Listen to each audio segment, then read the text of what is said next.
2차 실기시험 합격만을 목표로 제작된 내용입니다. 실기시험을 대비해 꼭 기억해야 하는 부분만을 모아놓았습니다.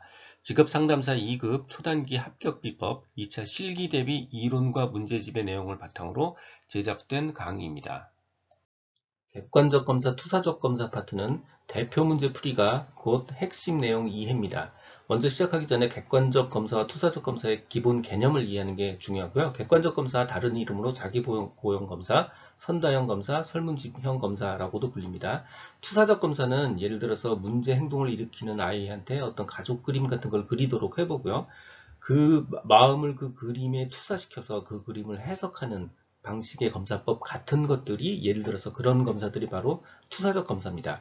이 내용 장점, 단점을 기억하고 이해하는 것은 굉장히 쉽습니다. 첫 번째, 객관적 검사의 장점을 파악하고요. 그 장점의 반대말이 모두 다 투사적 검사의 단점입니다. 자, 객관적 검사 당연히 신뢰도 타당도가 높죠. 반면에 투사적 검사는 신뢰도 타당도가 검증이 어렵습니다. 객관적 검사, 검사의 시행 채점 해석이 쉽죠. 반면에 투사적 검사는 해석의 전문성이 필요하고요. 검사 시행 채점이 해석이 어렵습니다. 객관적 검사 당연히 객관적이고요. 하지만 투사적 검사는 객관성이 떨어집니다. 마찬가지로요. 투사적 검사의 장점을 파악하고 그 반대말이 모두 다 객관적 검사의 단점입니다. 수검자의 독특한 반응을 이끌어낼 수 있죠. 투사적 검사는. 하지만 반대로 객관적 검사는 응답의 범위가 제한됩니다. 투사적 검사는 수검자의 솔직한 응답이 가능하죠. 하지만 객관적 검사는 사회적으로 바람직하다고 생각하는데 답을 찍는 경향이 있어요. 즉 사회적 바람직성으로 답변하는 경향이 있고요. 투사적 검사는 검사자의 심리적 특성 혹은 무의식의 특성이 반영이 가능하지만 객관적 검사는 반대로 수검자의 심리적 특성이나 무의식의 특성의 반영이 어렵습니다. 즉 객관적 검사의 장점, 투사적 검사의 장점만 기억하시고 나머지는 다 반대말을 써주시면 객관적 검사의 단점, 투사적 검사의 단점이 됩니다. 21년 실기 2회차 출제 사례입니다. 객관적 검사의 장점 부분만 묻고 있죠. 바로 객관적 검사의 장점 부분, 이 부분만 정리를 해서 쓰시면 됩니다. 준거 타당도의 핵심을 정리하려면 기본적으로 준거란 단어를 명확하게 이해해야 됩니다. 준거란 어떤 기준에 의거했다고 해서 준거예요. 혹은 어떤 표준에 의거했다고 해서 준거입니다. 즉 준거 타당도를 이야기하려면 반드시 어떤 표준이 있거나 어떤 기준이 있어야 돼요. 그 기준 혹은 표준이 지금 동시대의 표준적 심리 검사라면 그게 바로 동시 타당도가 되는 거고요. 그 기준이 미래 행동 결과다라고 하면 그건 바로 예측 타당도가 되는 겁니다. 자, 준거 타당도의 의미요. 반드시 기준과 준거가 있어야 돼요. 어떤 심리 검사가 특정 준거, 기준이요. 기준과 특정 준거와 상관관계가 있는지를 나타내는 타당도입니다. 그런데 그 특정 준거는 널리 알려진 표준적인 심리 검사일 수도 있고요. 혹은 미래 행동 결과일 수도 있어요. 그래서 어떤 심리 검사가 특정 준거와 상관관계가 있는지 나타내는 타당도 바로 준거 타당도의 의미고요. 종류는 그 표준 준거의 종류에 따라서요. 예측 타당도와 동시 타당도가 있습니다. 예측 타당도는 미래 행동을 준거 기준으로 했으니까 당연히 미래 예측에 초점을 맞춘 거고요. 검사 결과가 피험자의 미래 행동을 얼마나 잘 예측하는지를 나타내는 타당도입니다. 동시 타당도는 현재 잘 알려진 기존 검사가 기준 혹은 준거예요. 그래서 현재에 초점을 맞춘 거고요. 새로운 검사, 지금 만들고 있는 새로운 검사와 기존에 잘 알려진 기존 검사, 즉 표준 검사 혹은 준거 검사를 동시에 측정해서 두 검사와의 상관관계를 측정하여 타당도를 판단하는 겁니다. 중요한 단어요. 예측 타당도는 미래고요. 동시 타당도는 현재예요. 예측 타당도는 미래 행동이 기준이고요. 동시 타당도는 지금 잘 알려진 표준적인 기존 검사입니다. 그리고 또 한 가지 중요한 단어, 둘 다 상관관계로 의미를 측정합니다. 준거 타당도가 중요한 이유 혹은 준거 타당도가 낮은 검사는 사용해서는 안 되는 이유 뒤집어서 이야기한 것밖에 없죠. 자, 중요한 이유요. 준거 타당도는 미래의 행동이나 특성을 예측할 수 있기 때문에 사용을 하는 거고요. 바로 그 이유 때문에 선발 배치 훈련 같은 인사관리와 의사결정의 중요한 지표로 사용이 됩니다. 이게 중요한 이유고요. 똑같은 이유로 인사관리와 의사결정의 중요한 지표로 사용이 되는데 얘가 만약에 타당도가 낮으면 중고 타당도가 낮아서 결과 자체가 정확하지 못하게 나온다면 결과적으로 개인이나 조직에 피해를 줄 수 있기 때문입니다. 사실은 예측이 가능하기 때문에 중요한 거고요. 예측이 가능하기 때문에 타당도가 낮으면 사용하면 안 되는 겁니다. 실제 타당도 계수가 낮아지는 이유입니다. 첫 번째는 외부 변인을 엄격하게 통제할 수 없기 때문이고요. 두 번째는 검사 자체가 외적 타당도가 낮게 설계되어 있어요. 즉 일반적으로 적용을 시키면 자연스럽게 타당도가 내려가기 때문에요. 외적 타당도가 낮기 때문이고, 세 번째는 피험자 자체가 변하기 때문이에요. 피험자 자체가 성숙하거나 특성이 변화하기 때문에 그만큼 타당도가 낮아집니다. 다시요. 외부 변인을 엄격하게 통제할 수 없고요. 두 번째, 외적 타당도가 낮고, 세 번째, 피험자가 시간에 따라서 성숙하거나 특성이 변화하기 때문입니다.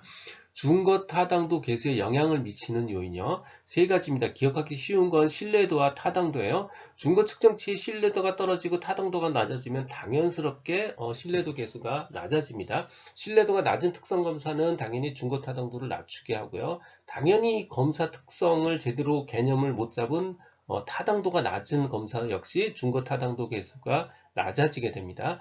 또 한 가지가 바로 표집 오차예요.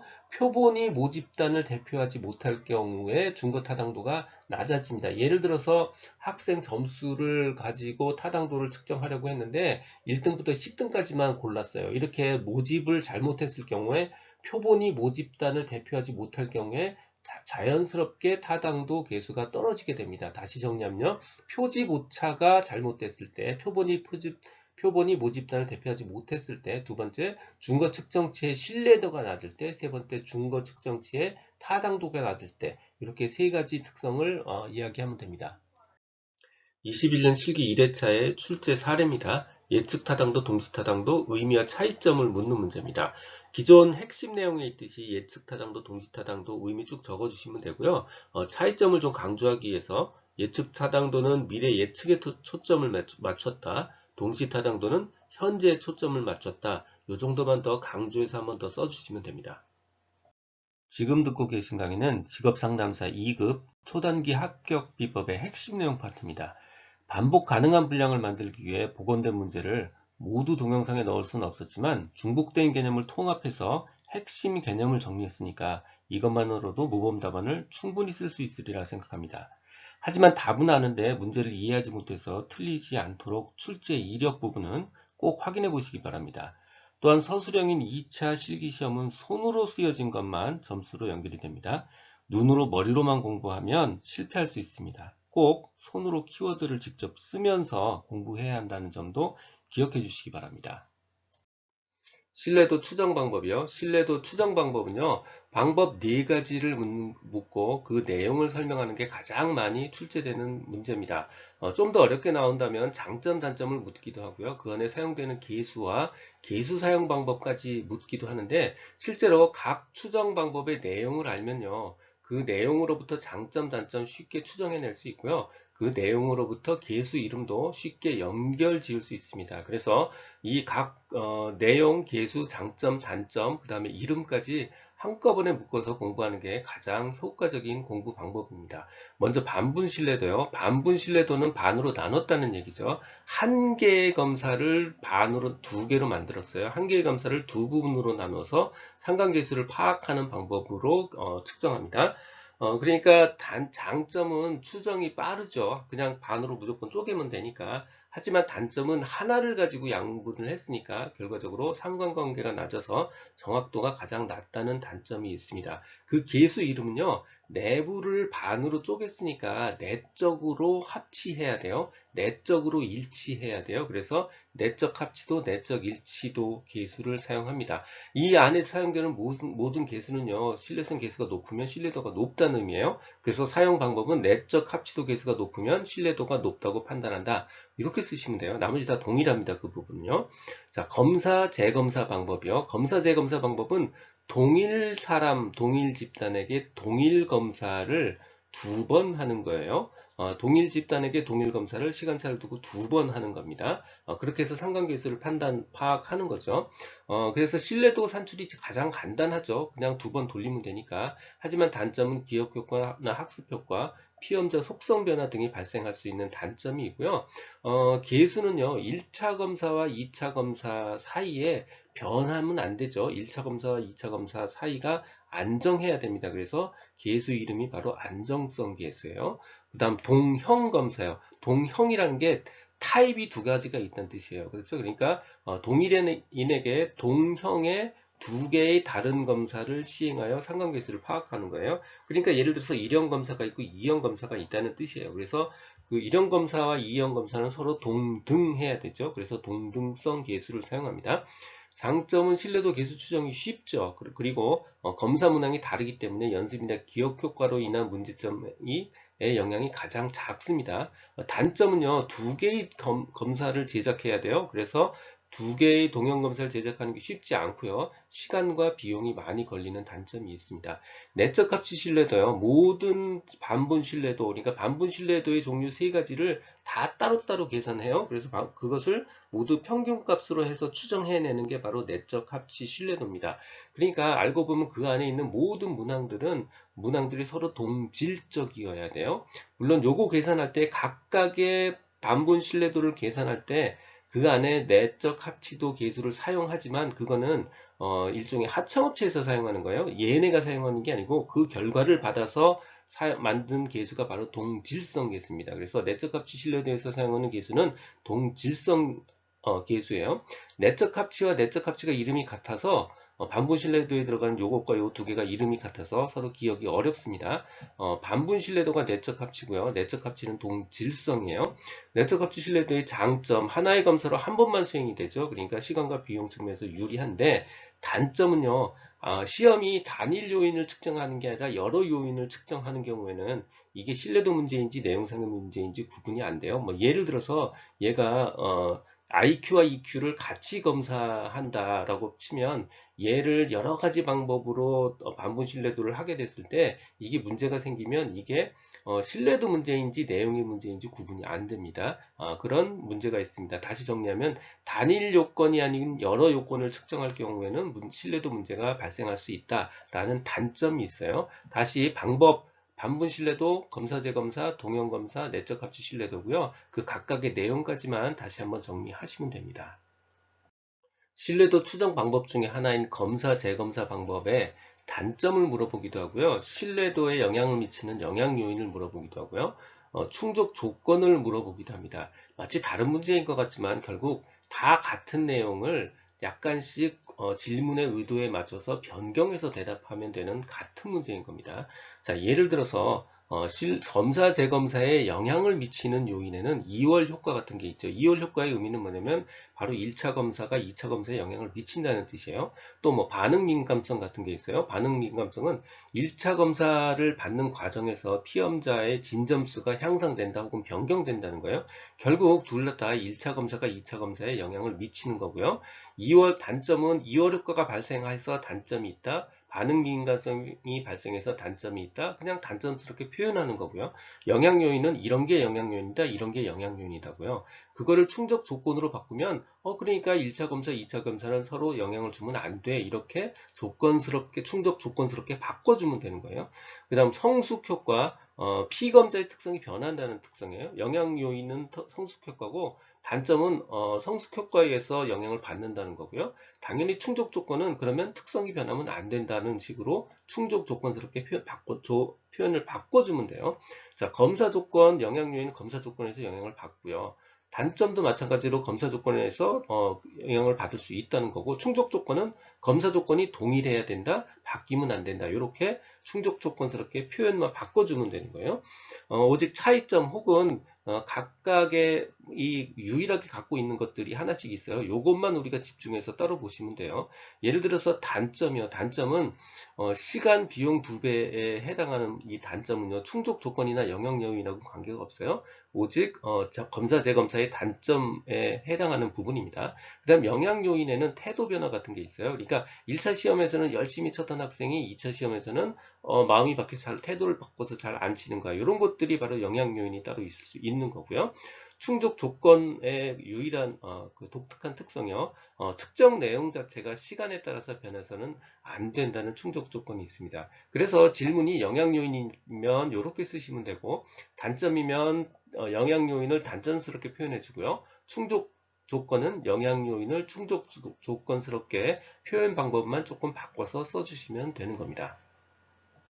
신뢰도 추정 방법의 하나인 반분 신뢰도의 구체적인 추정 방법 세 가지를 묻고 있는 거예요. 전후양분법, 기후양분법, 임의적 짝짓기법이 있어요. 이렇게 쭉 덩어리가 있으면 가운데를 쭉 잘라서 전후로 나누는 거, 바로 문항의 전반부와 후반부로 나누는 것 전후양분법이고요. 기후는 홀짝이죠. 1번, 3번, 5번 홀수 번호와 4번, 6번 4번, 6번, 8번 이렇게 짝수 번호로 나누어 가지고 두 점수 간의 상관관계를 추정하여 신뢰도를 구하는 거고요. 임의적 짝짓기법은 이 전체를 난이도로 쭉 순서로 만들어 놓고 그 다음에 얘를 두 개씩 짝지어요. 난이별로 나누어 놓고 두 개씩 짝을 지어서 각각의 서브셋에서 한 문항씩 임의로 선택해서 두 그룹으로 나누어서 상관관계를 추정하여 신뢰도를 구하는 방법입니다. 다 전후양분법, 기후양분법, 임의적 짝짓기법 다 이렇게 나누어서 두 점수 간의 상관관계를 추정해서 신뢰도를 구합니다. 이렇게 쓰시면 돼요. 나누는 건 전후로 나누고요. 기후로 나누고요. 짝짓기법은 난이도별로 줄을 세운 다음에 두 개씩 짝을 지어서 나눕니다. 이렇게 쓰시면 돼요. 22년 실기 3회차 출제 사례입니다. 반분 신뢰도, 검사 재검사, 동형검사, 내적 합치 신뢰도 중에 세 가지를 골라서 그 내용만 적으면 되는 문제입니다. 추가 설명은 생략하겠습니다. 동형검사 영향요인, 신뢰도 영향요인, 측정오차 최소화 방법은 다른 문제인 것처럼 보이지만 알고 보면 모두 뿌리가 같은 문제입니다. 모두 신뢰도 영향요인이 뭐냐라고 물어보는 거예요. 신뢰도 영향요인은 크게 세 가지예요. 첫 번째는 문항에 의해서 신뢰도가 영향을 받고요. 피험자의 상태에 의해서 영향을 받고요. 마지막으로 시험의 절차나 방법에 의해서 영향을 받습니다. 첫 번째, 만약에 동형검사 오요인이 영향요인이 뭐냐라고 물어본다면 문항의 측면에서는 문항의 난이도나 속성 혹은 문항의 숫자나 형식에 의해서 동형검사가 영향을 받습니다. 당연히 피험자의 상태는 피험자의 변화 혹은 피험자의 속성 변화에 의해서 영향을 받겠죠. 그리고 시험의 절차, 예를 들어서 시간, 지시 내용, 설명 같은 거에 의해서 동형검사가 영향을 받습니다. 신뢰도 영향 요인은 문항의 측면에서 보면 문항의 수나 문항의 반응 수에 의해서 영향을 받고요. 피험자의 측면에서 보면 개인차나 집단의 동질성, 마지막으로 시험 절차의 측면에서 보면 검사의 시간, 속도나 시간에 의해서 영향을 받습니다. 당연히 그러니까 측정오차 최소화의 측면의 방법이 뭐냐고 물어본다면 문항의 측면에서는 문항수를 증가하고 나쁜 문항을 제거하는 거겠죠. 그리고 시험 절차를 표준화시켜야 당연히 측정오차가 최소화되겠죠. 마지막으로 각각의 문제에 따른 독특한 특성 부분이 있어요. 동형검사 5요인의 영향 요인에는 규준 집단 차이가 있고요. 신뢰도 영향 요인에는 검사 유형의 차이가 있습니다. 요거는 각각 하나씩 1대1 매칭되는 거예요. 공통점이 아니고 요것만 추가로 더 기억을 해주시면 됩니다. 신뢰도에 영향을 미치는 요인 5가지를 묻고 있습니다. 사실 동형검사 5요인, 신뢰도에 영향을 미치는 5가지 요인, 측정 오차 최소화 방법, 이건 사실 80% 이상이 같은 문제입니다. 문항의 측면에서, 피험자의 측면에서, 시험 절차의 측면에서 서로 차이점의 측면에서만 비교를 해주면 되고요. 지금 이 문제처럼 5가지를 쓰라고 하면 굳이 설명을 덧붙일 필요가 없습니다. 신뢰도의 영향 요인 5가지를 그냥 적어주시면 돼요. 문항 반응수, 개인차, 집단의 동질성, 검사의 시간 속도, 그리고 검사 유형입니다. 그러나 간혹 설명형을 요구하는 문제가 있기 때문에 공부할 때는 같이 공부를 해두시는 게 좋습니다. 21년 실기 1회차 출제 사례입니다. 신뢰도 영향 미치는 요인 이번에는 세 가지만 쓰라고 그랬죠. 대신 배점이 작습니다. 다 동일 유형의 문제가 계속 반복되고 있는 겁니다. 6번입니다. 동일면에 유사한 심리검사, 바로 동형검사라는 뜻입니다. 동형검사 오여인을 묻는 문제고요. 결국 문항의 측면에서, 피험자의 측면에서, 시험 절차의 측면에서 서로의 차이점의 측면에서만 따로따로 정리를 해주면 됩니다. 동형검사 오요인이요. 첫 번째 문항의 측면에서 문항의 난이도 속성입니다. 문항의 난이도 차이, 문항의 속성 차이. 그 다음에 문항의 숫자와 형식이 동일해야 한다. 뭐 요것도 넣어도 좋습니다. 두 번째 피험자의 차이입니다. 피험자의 변화죠. 피험자 혹은 시험자의 속성 변화요. 시행 절차의 차이입니다. 절차 차이요. 시행 절차의 차이고 더 디테일하게 얘기할 수도 있어요. 시간 제한, 지시 내용, 설명 등이 동일해야 합니다. 그 다음 규준 집단의 차이입니다. 바로 규준 집단의 차이요. 요거 중에서 5가지 정도 적어주시면 됩니다. 관련 내용은 전자책 버전으로 출판돼서 교보문고, 예스24 등에서 구할 수 있습니다. 전자책이 불편하신 분들, 인쇄 가능한 버전이나 제약 없는 PDF 버전이 필요하신 분들은 제 블로그 공지글에서 구할 수 있습니다. 동영상 아래에 정보창에 링크를 넣어드렸습니다. 연재되는 나머지 실기 대비 강좌는 지금 화면 오른쪽에 나타난 재생 목록을 누르면 필요한 부분 선택해서 공부하실 수 있습니다. 도움이 되셨다면 구독 부탁드립니다. 지금까지 라디캠지기 꾸벅이 박준규였습니다.